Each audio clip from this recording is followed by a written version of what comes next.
ಏಳು ಕೋಟಿ ಎನ್ನುವ ಈ ಒಂದು ಶಬ್ದ ಕಾಣಬರುವುದು ಮೈಲಾರಲಿಂಗೇಶ್ವರನ ಜಾತ್ರೆಯಲ್ಲಿ. ಲಕ್ಷಾಂತರ ಜನರ ಬಾಯಿಂದ ಹೊರಡುವ ಇದೊಂದು ಶಬ್ದವು ರೋಮಾಂಚನವನ್ನು ಉಂಟು ಮಾಡುತ್ತದೆ.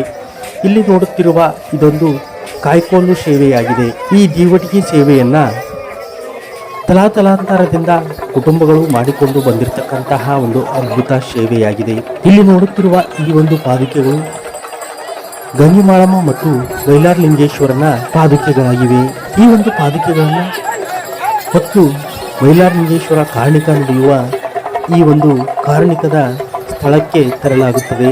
ಇಂತಹ ಒಂದು ಅದ್ಭುತ ದೃಶ್ಯವನ್ನ ನೋಡಬೇಕೆಂದರೆ ನೀವು ಮೈಲಾರಲಿಂಗೇಶ್ವರನ ಜಾತ್ರೆಗೆ ಹೋಗಲೇಬೇಕು. 7 ಕೋಟಿ ಎನ್ನುವ ಆ ಒಂದು ಶಬ್ದ ನಮ್ಮೆಲ್ಲ ಕಷ್ಟಗಳನ್ನ ದೂರ ಮಾಡತಕ್ಕಂತಹ ಒಂದು ಪವಿತ್ರವಾಗಿರ್ತಕ್ಕಂತಹ ಶಬ್ದವಾಗಿದೆ. ಇಂತಹ ಒಂದು ಅದ್ಭುತ ಜಾತ್ರೆ ಕರ್ನಾಟಕದ ಇತಿಹಾಸದಲ್ಲಿ ನಡೆಯುವುದೆಂದರೆ ಮೈಲಾರದಲ್ಲಿ ಮಾತ್ರ.